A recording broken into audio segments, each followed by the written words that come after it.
Comment tu vas, Mister, en forme? En forme, toi. Ouais. Salut tout le monde! Aujourd'hui, on continue notre série sur nos 3 exercices préférés par groupe musculaire. Aujourd'hui, on va parler du haut du dos. Donc, c'est un peu plus compliqué pour nous de choisir Le 3 haut exercices. dos ou Le juste haut le dos. dos? Ben, le dos, ok. Ben, parce qu'on parle pas du bas de dos, c'est pour ça.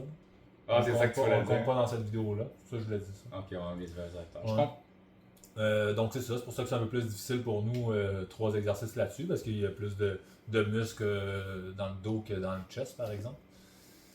Fait qu'il faut bien choisir ses exercices dans ce temps-là. Je vais commencer directement.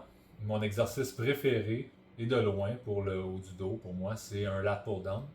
J'hésitais beaucoup entre un pull-up et lat pull-down, 2 exercices excellents, super populaires, super efficaces.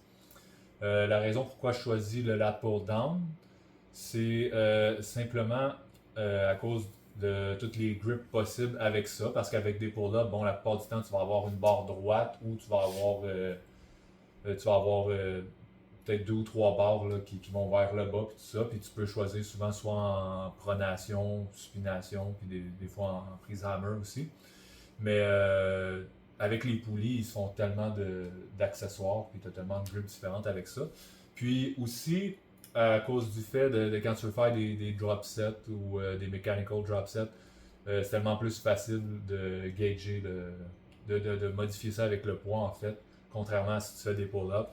C'est sûr que tu peux t'organiser avec des pull-ups si t'es assez fort que tu mets du poids puis après t'enlèves la charge tout ça, mais bref, avec un lat pull-down, ça se fait mieux.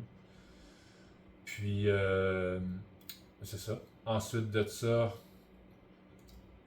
mon deuxième exercice préféré pour le haut du dos, cette fois-là, ça serait un tirage horizontal pour couvrir un peu plus l'épaisseur du dos, là, les rhomboïdes, mid-traps aussi, derrière d'épaule aussi. Quoique derrière d'épaule, ça se travaille beaucoup aussi sur un tirage vertical, mais bon. Pour moi, mon exercice préféré, là, ça serait un seated row. Donc un tirage droit à la poulie. Là. Souvent, on va avoir une plateforme exprès pour ça, là, avec un banc qu'on s'assoit, des plaquettes en avant qu'on peut accoter nos pieds pour être plus stable. Puis j'aime beaucoup faire une prise neutre approchée dans cet exercice-là pour avoir un meilleur étirement au niveau des rhomboïdes. Puis that's it pour le deuxième. Puis le troisième exercice, moi, ça serait un pull-over à la poulie, je dirais. Même si j'aime beaucoup les pull-overs couchés sur un banc, ça peut être un banc flat ou un banc incliné à 45 degrés. Je crois qu'on en a déjà parlé dans un autre épisode de cet exercice-là. Enfin bref. Mais moi j'aime beaucoup à la poulie, encore une fois. Parce que ça se fait plus rapidement, je trouve, que sur un setup qu'on doit se placer sur un banc puis tout ça. Je trouve qu'il y a moins d'inconfort à l'épaule aussi. Parce que sur un banc, mettons avec un dumbbell, je trouve que c'est un super bon exercice, mais des fois c'est plus facile d'avoir un inconfort à l'épaule, en tout cas pour moi, dans cet exercice-là. Tandis qu'à la poulie, c'est moins pire. Puis, c'est ça, c'est un exercice qui se fait super bien, soit à la fin du back workout pour travailler encore plus les lats, de rajouter du volume, ou avant les gros exercices pour créer de la pré-fatigue. Dans les 2 cas, c'est ça. Je trouve que ça se place bien dans le back workout, puis c'est un exercice que j'adore. Fait qu'en gros, à la fin, t'as assumé que t'es paresseux. Pourquoi? Ben, tu disais que c'était plus. Pour me placer? Ouais, je suis un peu paresseux dans les workouts pour ça. C'est correct, mais c'est une façon. Pour les setups, je suis paresseux. Moi, quand j'ai besoin de placer un banc, puis que. Puis tu sais, aller chercher les dumbbells, puis tout ça. Mais quand t'es dans un gym public aussi, puis des fois tu y vas à l'heure de pointe, puis que, mettons, t'as pas de banc disponible. Quoi qu'avec les poulies aussi, là, ça arrive souvent qu'il n'y a pas de poulie disponible, fait que ce point-là, c'est pas un très bon argument. Mais c'est ça. Ouais, j'aime mieux finir ça à la poulie qu'avec un banc, parce que, ouais, c'est ça. Des fois, à la fin d'un workout, je suis un peu plus paresseux pour organiser mon setup. Puis avec la poulie, je trouve ça moins compliqué. C'est plus conductif aussi, anyway, si tu veux parer ça, faire un superset ou un whatever à la poulie également, ou un drop set en pire des cas, ça, dépendamment. Mais pour un drop set, je sens rien parce qu'effectivement, la réalité en heure de pointe, c'est assez différent, puis surtout dans un gym public. Là, si tu veux faire un drop set, tu monopolises pas plusieurs dumbbells. T'as juste un stack de plates. C'est quelque chose qu'on déteste. Hein? Ouais. Mais anyway, ultimement, tu finis par conserver de l'énergie. Cette paresse-là te permet de gagner de l'énergie, puis te pousser peut-être plus, ultimement, dans ton... Fait que ça a pas mal de sens. Fait qu'écoute, ces 3 choix excellents. Moi, de mon côté, je pourrais facilement dire les mêmes, mais il faut quand même rendre ça un petit peu intéressant. Donc, pour moi, d'abord, pour ma tirade verticale, honnêtement, ça serait une machine à pull-down.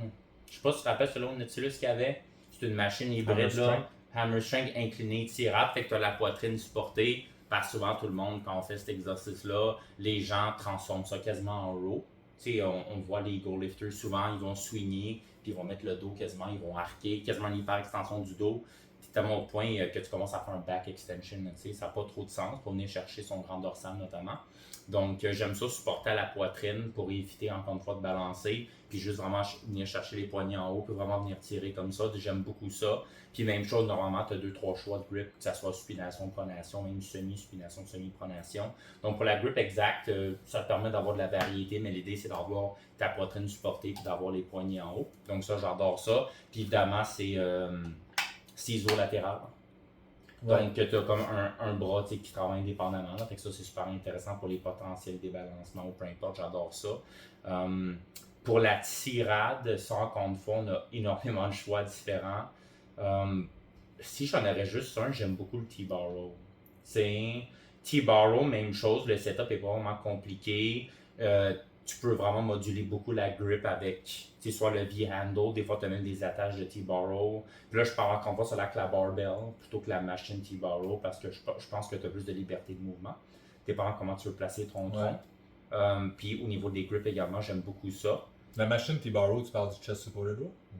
Non, ben, il y avait ça, c'est Atlantis qui le fait également, il y avait ça au stade. Tu te mets genre debout, t'as pas de poitrine supportée, tu fais comme je t'ai juste te placer. Avec une plateforme. Ouais, c'est ça. Mais moi, j'aime bien que la barbell dans un coin conventionnel, un peu à l'ancienne, j'aime beaucoup ça. Et même chose, super bonne capacité de surcharge, tu peux moduler ton tronc selon si tu veux chier plus d'accent sur tes grands dorsaux, sur tes trapèzes, ou rhomboïdes ou peu importe.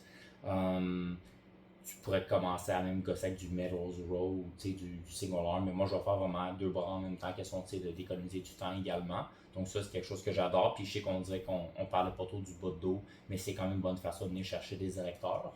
Surtout pour des gens comme moi puis toi, qui aiment ça. On aime ça faire des hack squats, des leg press, on fait plus vraiment de gros squats, bon, des RDL stiff leg, mais tu sais, fait que je pense que c'est bon pour pas négliger ses érecteurs. C'est quelque chose de quand même important, fait que j'aime beaucoup le T-bar row pour une tirade horizontale. Et finalement, bien sûr, pour tout ce qui est pull-over, ben je l'ai dit, pour moi ça serait une machine. Je l'ai jamais utilisé, mais sur papier, c'est ce qui a le plus de sens pour moi. Fait qu'ils disent Nautilus, le Nautilus c'est une vieille compagnie, c'est parmi les premières dans le temps. Arthur Jones, tout le kit, quand il y avait le hit qui commence à se populariser. Mike Menzer, c'est là que D. White, Dorian Yates a bien aimé ça. Fait écœurant pour les drop sets, maximum capacité de surcharge, c'est stable, pas de risque de blessure. Ouais. Honnêtement. C'est dommage qu'il n'y en a pas dans plus de gym. Tu sais, moi, je me suis entraîné dans beaucoup de gyms, puis je crois que le seul que j'ai vu qui avait ça, c'était le Pro Gym. Vraiment. Ouais. Fait que ça, je pense que ça serait quelque chose d'écœurant, honnêtement. Puis ouais, écoute, que tu le fasses en début de workout avec le pré-fatigue en fin de workout, ça se fait tellement extrêmement bien. Ouais. Puis c'est une mention honorable, évidemment, tu le dis. J'aime mieux la poulie, je pense, que la dumbbell également. Là. D'expérience, qu'est-ce que tu dis, je pense que ça a pas mal de sens en termes d'anecdotes, puis selon le cas de client.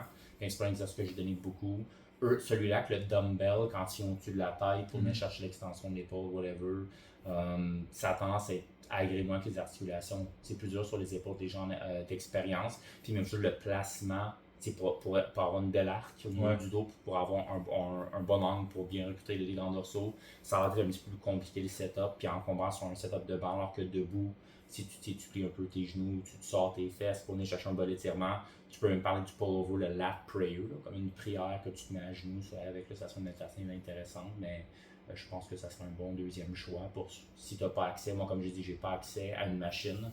Fait que moi, présentement, c'est sûr que je fais. J'aime mieux la variation à la poulie. Fait qu'il faut récapituler, tirade verticale. Un bras à la fois, tu me fais, toi, ouais, ça. On l'a pull down, ton pull-over à la poulie. Ouais, initialement, oui, mais là, depuis que j'ai ma tour, là, ma deuxième tour, j'ai fait comme deux poignées séparées. Comme ça. C'est comme ça que je le fais. Fait que moi, tirade verticale, ça serait un chest supported de l'air pull down à la machine, dans le fond. isolatéral, tirade horizontale, ça serait un T-bar row avec une barbell, donc libre, et ça serait un machine pullover, ça serait vraiment mon top 3. Puis tout le monde, là, encore une fois, on l'a dit, ça serait notre top 3 en termes d'exercices préférés. C'est pas ça nécessairement qu'on va donner à nos clients. Ça va dépendre de qu'est-ce qu'ils ont accès. Puis on le sait que, on dit tout le temps, la plupart des téléspectateurs n'ont pas nécessairement un objectif de bodybuilding. Nous on parle encore une fois d'optimisation pour avoir un développement complet. Même là, on n'a pas exactement parlé des érecteurs du bas de dos. Ça va dépendre si vous avez des variations de deadlift sur une séance de bas de corps, par exemple, quelque chose comme ça, ou peu importe des good morning. Et ça va dépendre également si vous faites peut-être des variations de face pull, des rear fly, des shrugs, donc des élévations scapulaires, soit sur un entraînement full body, soit une séance de haut, ou peut-être une séance d'épaule, ou peu importe. Donc ça, c'est des choses qu'il faut vraiment avoir votre niveau de développement à un autre niveau, mais nous, on parle comme la plupart des personnes qui veulent juste avoir un très très bon développement d'eau, qui ne veulent pas vivre dans le gym, on pense que c'est vraiment des bons choix. Puis même chose, c'est une question de préférence. Vous pouvez essayer ceux-là, voir qu'est-ce que vous en pensez. On aime tout le temps sur un nombre de reps un petit peu moins agressif, on dirait pas trop lourd avec le dos parce que c'est facile qu'il y a de la compensation d'autres groupes musculaires. Ça, c'est quelque chose qu'on réalise beaucoup. Donc, c'est tout le temps bon d'être un petit peu plus conservateur. Moi, je ne vois pas vraiment en bas personnellement de 8 voire 10 reps pour le dos. Là, j'aime beaucoup du 10 à 20 comme bon range. En général, peut-être plus 10 à 15, mais ouais, faire ça tout à peu près au moins 2 fois semaine, 2 à 3 fois semaine. Ça peut être un exercice, on a dit 3 exercices, ceux qui aiment ça les full body, ça peut être un exercice sur chacune des journées. Ouais. Ou sinon, même pour ceux qui commencent, ça va être, on l'a dit, on prioriserait probablement plus une tirade verticale et une tirade horizontale que le troisième, la variation de pullover, pour monsieur, madame, tout le monde. Mais sinon, c'est... Ben, c'est ça. Puis comme tu as dit, il y a une question de préférence personnelle aussi. Puis, moi, j'ai inclus le troisième exercice, j'ai inclus le pullover justement parce qu'avec ma shape actuelle, que j'ai quand même une bonne épaisseur de dos, je priorise la largeur justement, fait que les lats. Fait que c'est pour ça que comme troisième exercice, j'ai choisi un pullover. Mais ça aurait pu être un autre exercice si j'avais eu une shape différente. 100%. Fait qu'on se travaille, l'idée c'est de... On est le Picasso de notre propre physique, puis on veut le développer. On n'a pas des juges qui nous jugent, hey, là, quelle affaire là, qui est manquant. Ça, c'est le fun. C'est la liberté qu'on a quand on n'est pas sur le stage. Donc, tout le monde, voici notre vidéo. Max, je pense pas qu'on avait d'autres choses à dire pour ça. Je pense qu'elle est déjà un petit peu trop long, mais c'est pas grave, on a du fun. Donc, cela dit, si vous avez des questions, des recommandations de sujets, n'hésitez pas. Passez une bonne journée.